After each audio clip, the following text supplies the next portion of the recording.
농담이고 제가 그냥 저희 앞으로 찬양할 곡을 조금 설명해드리고 좀 저희들의 간증을 좀 나누고 같이 계속 예배하고 싶어서 잠시 저희 송스토리를 나누는 시간을 잠시 가지려고 해요. 여러분 괜찮으신가요? 네. 감사합니다.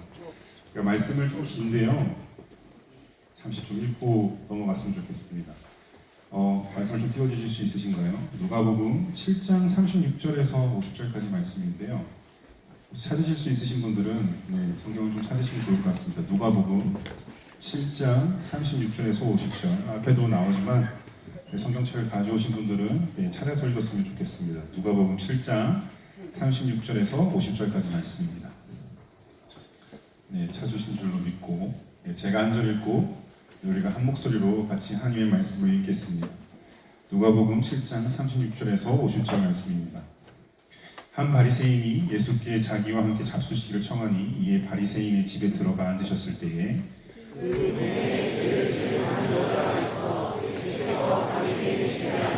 예수는 알고 향유 담은 갑을 가지고 와서 예수의 뒤로 그 발 곁에 서서 울며 눈물로 그 발을 적시고 자기 머리털로 닦고 그 발에 입 맞추고 향유를 부으니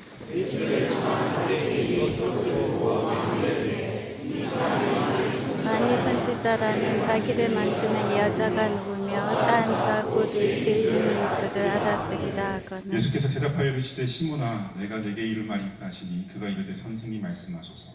이르시되 빚주는 사람에게 빚진 자가 하나는 500데나리온을 줬고 하나는 50데나리온을 줬는데 갚을 것이 없으므로 둘 다 탕감하여 주었으니 둘 중에 누가 그를 더 사랑하겠느냐.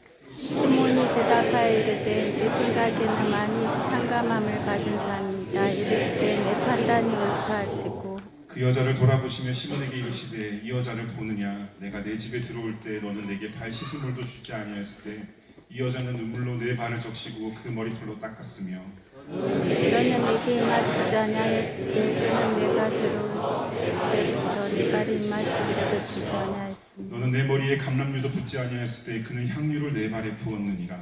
그러므로 내가 네게 말하노니 그 많은 죄가 사하여졌도다. 이는 그의 사랑함이 많음이라. 사함을 받은 일이 적은 자는 적게 사랑하느니라. 이에 여자에게 이르시되 내 죄 사함을 받았느니라 하시니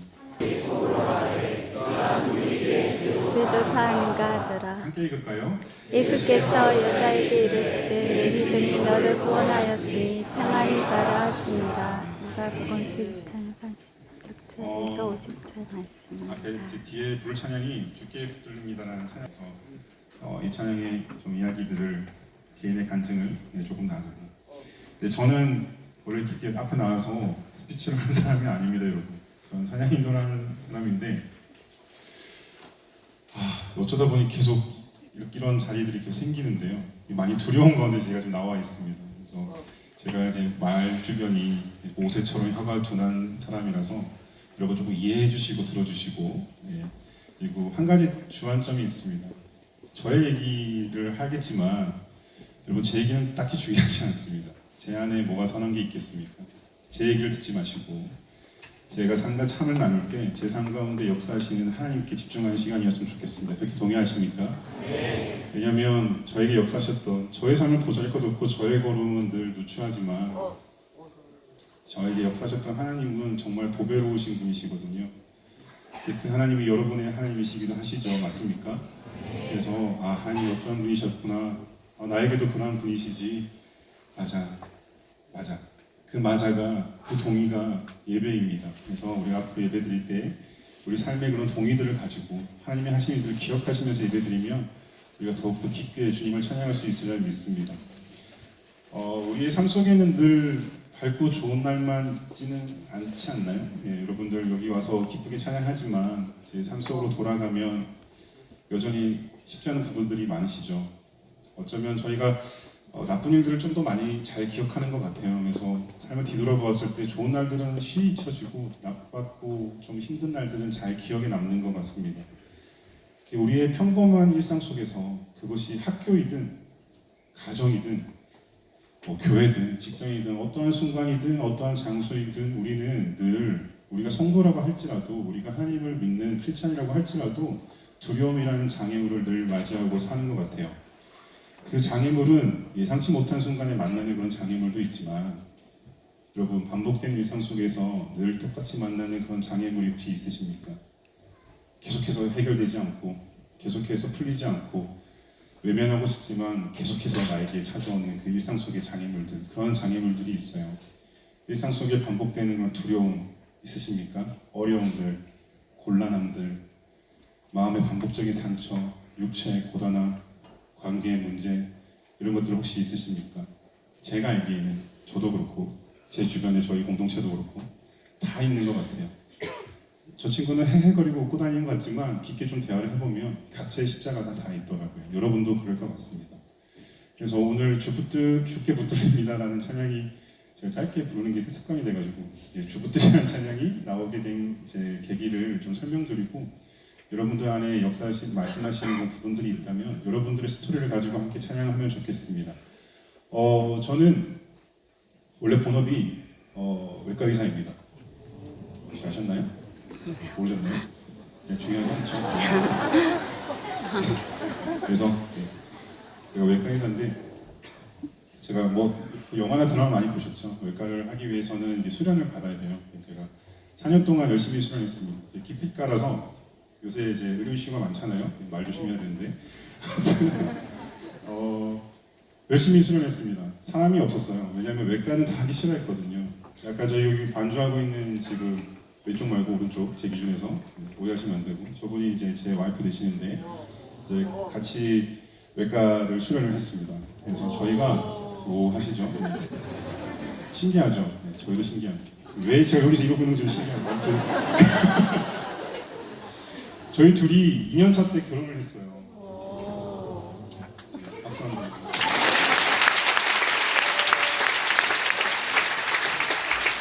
이렇게 먼저 받겠습니까? 2년차 때 결혼한 게 뭐가 그렇게 잘하냐겠지만 쉽지 않은 겁니다. 왜냐하면 너무나도 힘들고 어려운 시기이기 때문에 주변의 선생님들이 찬성해주지 않으면 결혼할 수가 없어요. 그래서 다행히 찬성을 해주셔서 저희가 결혼을 했죠. 결혼을 했는데 저희가 이제 소박하고 아주 험불한 신혼집을 구했습니다. 제 와이프는 서울에서 왔거든요. 서울에 온 사람들 특징이 뭐냐면 물이 보이는데 환장을 해요. 그러니까 뭐 그게 강이든 바다든 대구도 그러신가요? 저희 부산 사람들은 지나가는 바다예요. 그래서 바다에 크게 감흥이 없거든요. 근데 와이프가 바다 보이는 집에 살고 싶어 그래가지고 저희 병원 밑에 여러분들이 생각하는 그런 오션뷰는 아니고요. 정말 제가 소박한 그냥 빌라를 하나 빌려서 저희가 신혼집을 마련했죠. 와이프가 너무 좋아했습니다. 바다가 보이니까. 저는 저게 왜 좋지? 라고 생각했지만 바다를 보여 좋아했어요. 그 신혼집에 저희가 2년 반 정도 거주를 했는데 저희가 같이 저녁을 준비하고 밥을 먹은 횟수가 10번이 채 안 되지 않습니다.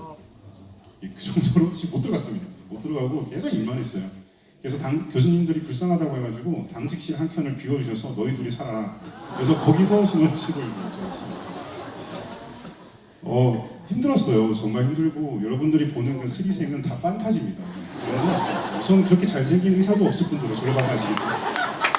그렇게 날씬한 의사도 잘 없을 뿐더러 그렇게 머리를 감고 깔끔하게 나오는 여자 남자 있을 수가 없는 공간이 그 병원이거든요. 여러분들 병원 가보시면 아시잖아요. 엉망이잖아요. 네. 그런 건 없어요. 그래서 여기 혹시 선생님들 계신 거 아니겠죠? 근데 그것 때도 너무 힘들고 어려웠는데 사실 지금이 더 힘듭니다. 이 사역이 힘들다는 게 아니고요. 제가 지금은 이제 외과를 수련했지만 외과를 열심히 배우고 이제 외과 전문의가 되었지만 지금 하나님께서 이끄셔서 참 신기하게도 이끄셔가지고 제가 여기와 외과 의사 이루다로 와 있는 게 아니라 사실 팀노거시 이루다 간사로 와 있잖아요. 그렇게 이끄시다 보니까 제가 이제 외과를 할 수 없게 됐어요. 근데 돈은 벌어야 되잖아요. 저희 팀이 가난하거든요. 돈은 벌어야 되고 외과는 할 수 없어. 왜 할 수 없냐면 제가 여러분을 수술했으면 여러분들이 잘못되면 365일 24시간 제 책임이거든요. 제가 여러분들과 이렇게 찬양하다가 콜이 오면 뛰어나가야 되는 상황이잖아요. 그렇기 때문에 외과를 할 수가 없어요. 그래서 고민하다가 주님께서 제 응급실을 할 수 있는 기회를 주셨어요. 그래서 제가 제 전공은 아니지만 지금 응급실에서 일을 하고 있어요. 그래서 24시간 8시 반에 출근해서 아침 8시 반에 퇴근을 하면 팀요거식으로 출근하는 거죠. 그래서 팀요거식 출근해서 3일 동안, 4일 동안 열심히 이제 사역을 하고 다시 이제 응급실로 갑니다. 그리고 24시간 근무. 제가 이렇게 살고 있습니다. 불쌍하죠.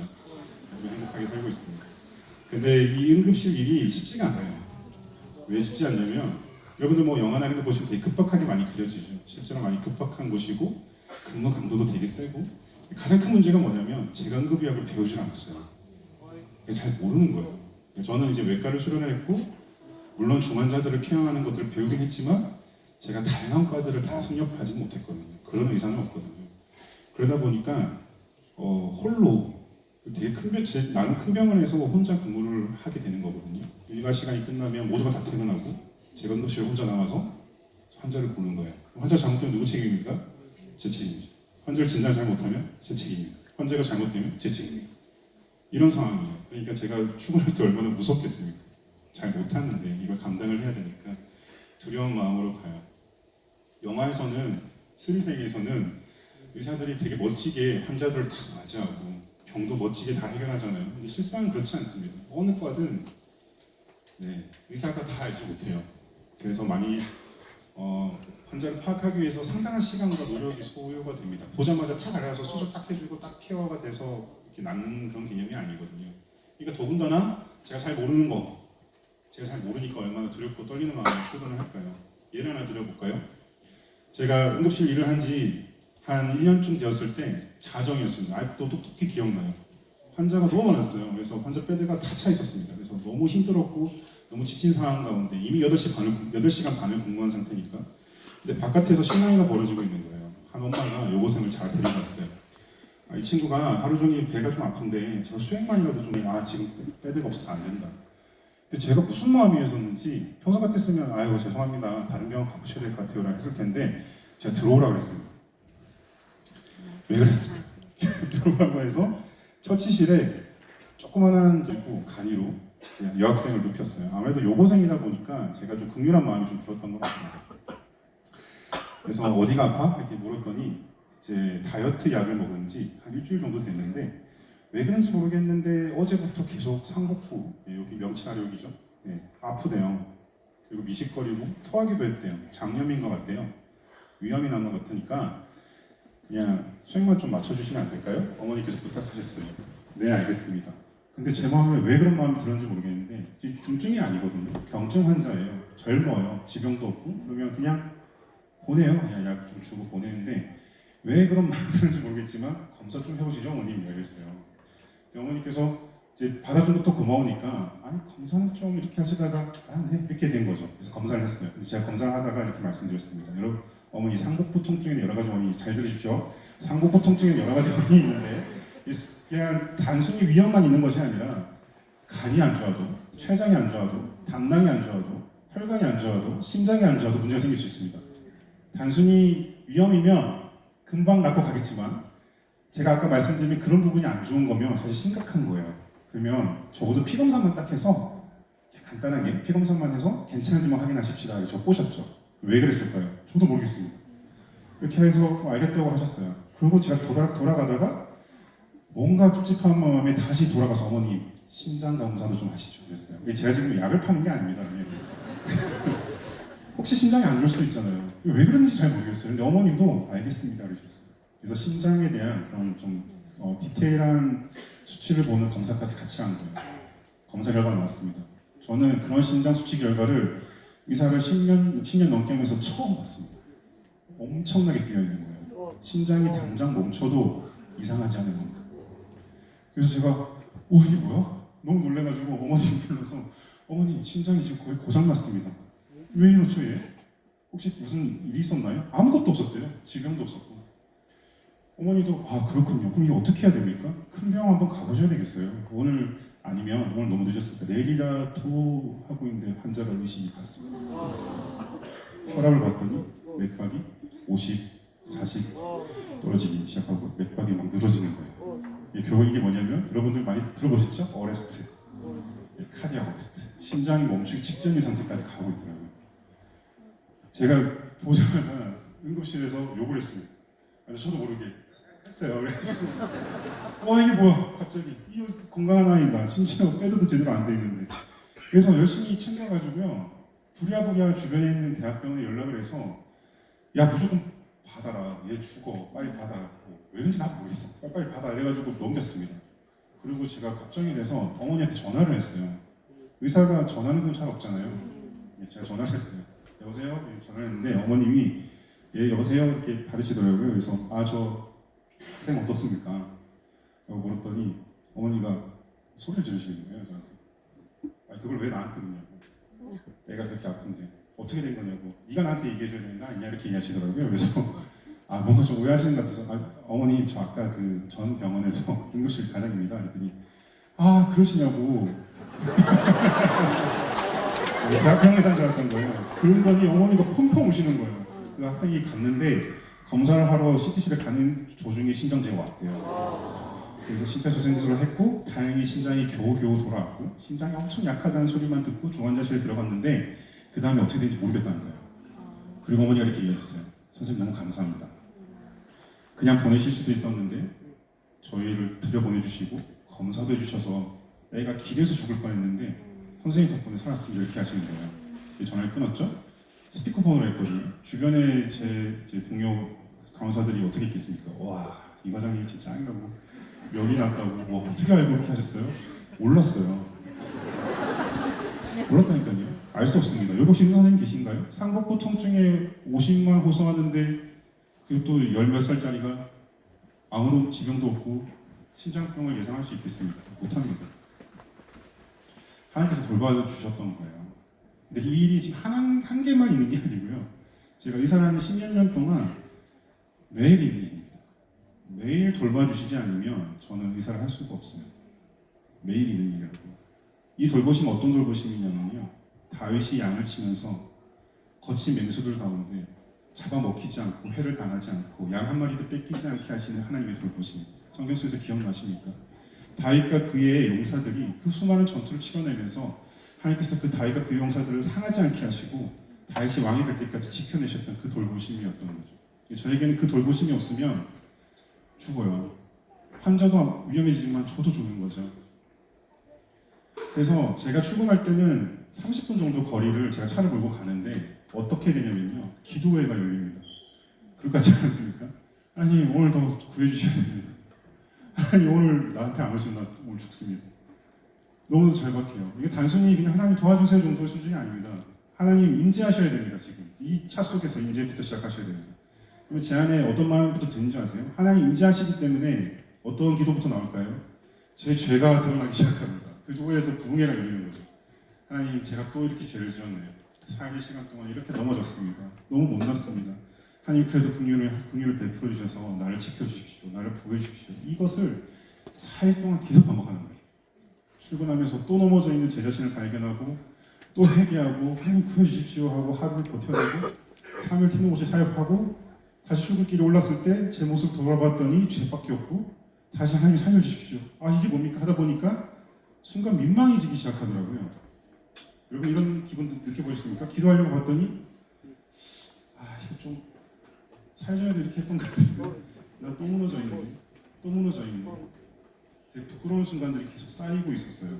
그러다가 저에게 하루 강연했던 출근의 기억이 있습니다. 똑같았어요. 그날도 출근하면서 하나님 또 무너져 있는 제 자신 주님 살려주십시오. 오늘도 안 도와주시면 저는 죽습니다. 제발 좀 도와주세요. 제발 함께 해주세요. 기도했는데 제 마음에 갑자기 이런 마음이 드는 거예요. 억울했어요. 아니, 제가 왜 이러고 있는 거지? 라는 생각이 갑자기 드는 거예요. 하나님께서 인도하셔가지고 제가 전공하지도 않는 응급실 일을 하고 있어요. 하나님께서 하라고 하셔가지고 제가 하고 있잖아요. 하나님께서 하라고 하셔서 제가 팀워크십 하고 있고 하나님 하라고 하셔서 제가 이 길을 걷는데 하나님 제발 이 가시 같은 시간을 조금 재주시면 안 되겠습니까? 이 고난 좀 없애주시면 안 되겠습니까? 제가 너무 괴롭습니다. 너무 두렵습니다. 그냥 하기 귀찮은 그런 게 아닌 줄 하나님께서 아시지 않습니까? 제가 진심으로 전쟁을 나가듯이 두려워하면서 떨면서 주님께 기도하는 시간을 제가 수년 동안 하고 있는데 하나님 이것 좀 제발 좀 가시 좀 피해주시면 가시 좀 뽑아주시면 안 되겠습니까? 그러실 수 있으신 분이지 않습니까? 제발 이 고난을 나에게서 좀 떨쳐내게 해주십시오라고 기도를 했습니다. 그랬더니 제 마음 가운데 강하게 밀려오는 하나님의 음성이 있었어요. 너는 제가 어이가 없었습니다. 너는 나의 돌봄에서 벗어나려고 하는구나 라는 마음이 들었어요. 그래서 제가 너무 어이가 없어서 아니 그게 아니고 제가 사역 더 열심히 할게요. 아니 조금 더 편한 일을 좀 주시면 안 될까요? 그 정도 복은 좀 구해도 되지 않겠습니까? 저는 너무 고난은 너무 힘든데 하나님 아시잖아요. 그걸 부탁드리는 거야 하나님. 근데 두 번째 하나님께 이렇게 얘기하셨습니다. 너는 나의 통치에서 벗어나 너의 삶을 네가 가지고 싶어하는구나 이렇게 얘기하시는 거예요. 처음에는 인정이 안 됐습니다. 지금 장난치는 거잖아요. 아니 힘들어서 좀 도와달라고 말씀드렸더니 하나님께서 그렇게 반응하시더라고요. 그런데 그게 맞더라고요. 차를 몰고 그 마음이 드는 순간 갑자기 억제할 수 없는 눈물이 터져나왔어요. 인정이 되더라고요. 제가 고난을 피하고 싶다고 기도했다고 말씀드렸죠. 근데 사실 이렇게 매번 고난으로 인해서 제 연약함을 마주하는 게 싫었던 거예요. 여러분들 그런 적이 있으십니까 혹시? 내 힘으로 통제하지 못하는 내 삶이 싫은 거예요. 하나님께 온전히 맡겨드리는 것에 대해서 싫은 거예요. 왜냐하면 내 스스로 힘이 있어서 내 삶을 내 스스로 마음대로 하고 싶으면 편할 것 같았거든요. 이거 어디서 많이 본 장면 같지 않습니까? 이 선악과를 먹으면 하나님처럼 될 거야. 아 그래? 하고 선악과를 따먹었던 아담과 하와의 원죄와 똑같은 내용입니다. 제가 제 스스로 고난을 치워주시면 제 마음대로 내가 하고 싶은 대로 할 수 있을 거라고 생각을 했던 것 같아요. 참담했어요. 13년 동안 하나님께서 날 돌보셨거든요. 아까 말씀드렸잖아요. 단 하루도 하나님께서 돌보지 않으시면 망해요. 그 신실하심이 실제적으로 존재했다니까요. 인정 안 할 수가 없어요. 그 보호하심으로 내가 살아있음을 부인할 수가 없는데 그 영역이 제 삶 속에 있었다니까요. 만유의 주제이시고 온 우주의 창조주시께서 너의 하나님이야 라는 순간이 제 삶에 매번 있었단 말이죠. 그뿐만입니까? 나를 위해서 아들의 목숨을 대속하시고 그 사랑으로 나를 구속하신 그 하나님께서 제가 주님께 매달린 상황이 불편해서 그냥 제 뜻대로 하고 싶다라고 주님께 기도했던 거더라고요. 되돌아봤더니 4일에 한 번씩 제가 싫어하는 가시 같은 고통의 시간 덕분에 저는 하나님 만날 수 있었더라고요. 이 고통에 비교할 수 없는 큰 복이었던 거죠. 하나님을 대면할 수 있었던 시간. 내 삶이 4일에 한 번씩 조정이 됐어요. 어긋나는 것 같았으면 그 4일에 한 번씩 하나님께서 조정해 주셨단 말이죠. 내가 얼마나 작은 존재인지 하나님 깨닫게 해주셨어요. 극도로 대비적으로 하나님 얼마나 크신 분인지 4일마다 가르쳐 주셨어요. 4일마다 하나님께서 더 친밀하게 동행해 주셨고요. 4일마다 고난 앞에서 하나님께 붙들리는 훈련을 4일마다 지켜주셨던 거고 4일마다 고난을 통해서 하나님께 더욱더 친밀해지는 더 큰 복을 주셨던 거예요. 그래서 너무 놀라웠어요. 아 그렇구나. 이렇게 결국에는 이제 응급실 계속 하라는 뜻인가라는 생각했지만 아무튼 아 그렇구나. 그리고 제가 누가복음 7장을 묵상하기 시작했습니다. 아까 제가 읽었던 말씀인데요. 거기에 한 여인이 나오거든요. 예수님께서 한 바리새인의 집에 거하실 때 여인이 예수님께서 오심을 알고 그 방에 들어갑니다. 근데 그 방에 분위기가 이상해집니다. 수근수근거려요. 여인이 들어왔는데 중동 사회입니다. 여인이 들어왔는데 수근수근거리면서 저 죄 많은 여인이라고 표현합니다. 예수가 선지자라면 알겠지. 제가 저 여인이 어떤 여자인지. 그 여자는 아마도 평탄한 삶을 살고 있지 않았던 것 같아요. 그러지 않았을까요? 모든 사람이 그 동네 사람들이 남자들이 수근거렸다면 그 여자는 아마 그 동네에서 살기 힘들었을 거예요. 그 여인의 삶 가운데 치워버리고 싶은 문제가 한두 가지가 아니었을 겁니다. 제 삶과는 비교도 안 됐을 겁니다. 온 삶이 가시천지였을 수도 있습니다. 그 여인이 예수님을 만나고자 그 방에 들어왔어요. 뭘 가지고 들어왔냐면 그 제말든 여인이 엄청나게 비싼 향유옥합을 가지고 들어옵니다. 1년치 일을 해도 사지도 못할 그 옥합을 가지고 들어와요. 아마 그 여인이 가진 가장 귀한 것이었을 것 같습니다. 근데 이상한 광경이 펼쳐지죠. 저 같으면 했을 것 같아요. 하나님, 예수님, 와 이거 진짜 귀한 겁니다. 좀 받으시고, 네, 이거 구하기 힘든 거거든요. 나중에 쓰시면 됩니다. 근데 제 문제는요, 응급실 좀 안 하면 안 될까요? 좀 그냥 전임 사역처럼 좀 아니면 좀 편한 길에서 돈을 좀 벌 수 이렇게 했을 것 같아요. 여러분들 그럴 것 같지 않습니까? 근데 그 여인이 뭐 하는지 저희가 읽었죠. 한마디도 하지 않습니다. 들어와서 간청하지도 않고 문제를 얘기하지도 않고 자신의 고민도 얘기하지 않고 예수님 뒤편에 서서 울기 시작합니다. 그리고 눈물로 먼지가 덮인 예수님이 가장 그 더러운 발을 자기의 눈물로 적셔서 머리털로 씻기 시작하죠. 그녀가 표현할 수 있는 최고의 존경을 담아서 예수님의 발을 닦아내고 입을 맞춥니다. 상상해 보십시오. 그리고 그 향유, 그 비싼 향유를 조금씩 뿌려가지고 향수처럼 쏘도 시원찮은 그 향유를 가장 더러운 그 발에다가 깨뜨려 버리죠. 온 삶을 바치는 예배의 행위를 이 여인이 예수님께 하고 있는 겁니다. 아마도 이 여인이 예수님을 만났을 때 자기의 문제도 너무 크지만 더 큰 예수님을 만났던 것 같아요. 예수님 만유의 주제이시고 창조해 주시고 창조 주시고 하나님이시라는 걸 알았던 것 같아요. 그 광대하신 하나님께 내 문제가 다 사라지는 것을 그 여인이 경험했던 것 같아요. 그 여인은 문제가 많았던 여인이었어요. 그런데 예수님 앞에서 그 문제가 다 사라졌던 거죠. 문제가 없어진 게 아닙니다. 예수님이 훨씬 더 크시기에 예수님 앞에 자복하는 이 사건이 벌어지는 겁니다. 이 여인은 자신의 온 힘을 바쳐서 예배하는 행위밖에 할 게 없었습니다. 왜냐하면 예수님이 그 문제보다 훨씬 크신 분이시고 그냥 예수님을 인정하고 예배했을 뿐인데 놀라운 일이 벌어지죠. 우리가 후반절을 읽었을 때 예수님께서 죄를 용서해 주시고 그리고 그녀에게 가장 필요했던 게 뭐였을까요? 평안함을 주십니다.